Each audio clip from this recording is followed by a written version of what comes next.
Ubisoft CEO is actually blaming Star Wars now, and this is going to be an interesting video. The state of Star Wars on the flunking and the absolute horrendous sales and review of Star Wars Outlaws. He goes on to say that Star Wars Outlaws missed sales targets on Star Wars itself being in choppy waters, but hopes further improvements and a Switch 2 launch can revive the open world game. During a recent general meeting, Ubisoft CEO Yves Guillemot, I think, was asked about Star Wars Outlaws failing to meet sales expectations. The first thing Guillemot says is that he thinks Star Wars brand itself is to blame, which, look, we're making progress. This is, the first time that someone that is affiliated with Lucasfilm and Disney and, doing something for the Star Wars IP is finally addressing the elephant in the room. And that's not that fans are racist or sexist or don't like Star Wars. It's that Disney is messing up this beautiful franchise, and they're starting to see it reflecting in their sales. And this is really one of the first times that they're taking accountability of this.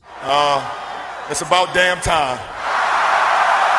Now, this is, a gaming company, so they're, Disney will never admit this. They'll just revert to the same old ists and phobes and, you're racist and sexist if you don't like a Star Wars project. You're sounding like a separatist. But at least this is good. So he says, we didn't reach our sales targets. Guillemot replies, the company previously stated sales had been lower than hoped for. The game suffered from a number of items. First, it suffered from the fact that it was released at a time when the brand that it belonged to was in a bit of choppy waters. So, yeah, look, I would say on the internet for Star Wars, I firsthand would be one of probably top 5 or 10 people and corporations that has the analytics on how Star Wars has literally dipped. My powers have doubled since the last time we met, Count. Now, I've seen this with my channel. I've seen this by observing other people's channels, observing the overall Star Wars market in general, and knowing the people that I know on the inside who have worked and are still working for Disney and Lucasfilm. So, for example, like merch items, all sequel trilogy stuff, they do not even compare in terms of sales to anything that George had created for merch.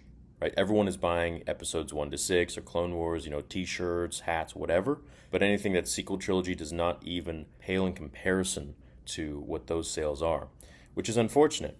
Unless it's like Baby Yoda. But even that hype has kind of died because they've milked it too much by bringing him back. And this really is part of an overarching, bigger issue that I think if a lot of us come together and start really finally vocalizing our opinions in a respectful manner and shutting down this narrative, this brain-dead narrative from fake Star Wars fans, in my opinion, that just want to call you ists and phobes if you don't like a certain project when it has absolutely nothing to do with that. I think we're going to start to make some progress and get the Star Wars that we want back, because I am one of the only people on the internet that truly believes that Star Wars can come back and it can make a comeback if only they revert back to what George was trying to do, which is just tell a good story. Right now you have people, and what Star Wars feels like is Disney essentially trying to, it feels like what a robot would try to emulate what a Star Wars fan would want, right? Oh, you have these characters and you have lightsabers, so let's try to make something it doesn't land. How did we get into this mess?